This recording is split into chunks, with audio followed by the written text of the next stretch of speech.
miongoni mwa yale ambayo yanapelekea watu kupata radhi za Allah subhanahu wa ta'ala, an yashkura al-abdu rabbahu ala ni'amihi wa ihsanihi. Moja katika sababu ni kumshukuru Allah subhanahu wa ta'ala kwa neema zote ambazo alizomneemesha na ihsani ambayo Allah subhanahu wa ta'ala amemfanyia mja huyu. Na radhi za Allah subhanahu wa ta'ala ni kubwa kuliko kitu chengine chochote katika ulimwengu huu. La in shakartum la azidannakum, mukinishukuru nitawazidishia neema zangu. Radhi ya Allah inapatikana pale mtu anapokubali qadar, anapokubali yale Allah aliyomjalia katika ulimwengu huu, hapo utapata radhi za Allah. Jumla yoyote yale ambayo yanayowafikia katika ulimwengu huu, katika balaa munazozipata, matatizo munayoyapata, misukosuko munayoipata ndani ya majumba yenu,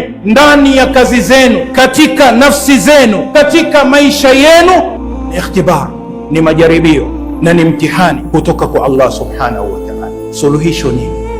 Faqabilu dhalika birridha, yakabilini matatizo yenu kwa kuridhia.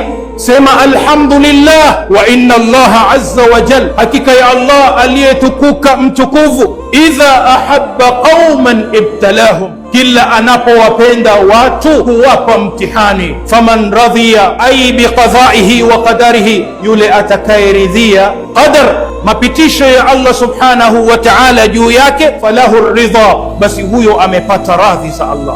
Waman sakhita, ama yule ambaye atakayechukizwa, falahu sukht, wewe utakuwa una ghadhabu na hasira za Allah subhanahu wa ta'ala. Hivi yule ambaye anayefanya mambo kwa ajili ya kutaka radhi za Allah, anafanya amali njema kwa ajili ya kutaka radhi za Allah, kaman baa bisakhatin min Allah, je, anaweza kuwa sawa na yule mtu ambaye anafanya maasi kwa ajili ya kuingia katika hasira za Allah subhanahu wa ta'ala? La yastawun, hawawezi kuwa sawa. Afaman kana mu'minan kaman kana fasiqan, hivi Allah awafanye wale watu ambao ni waumini kikweli kweli sawa sawa na watu ambao ni mafasik? La yastawun, hawawezi kuwa sawa. Wale vipenzi vya Allah subhanahu wa ta'ala, wale watu ambao ni wema katika ulimwengu huu na wale watu ambao wana alama za kufaulu katika ulimwengu huu, yas'auna linaili ridwanullah, huwa hawana kitu chengine wanachokimbilia, wanakimbilia kupata radhi za Allah subhanahu wa ta'ala.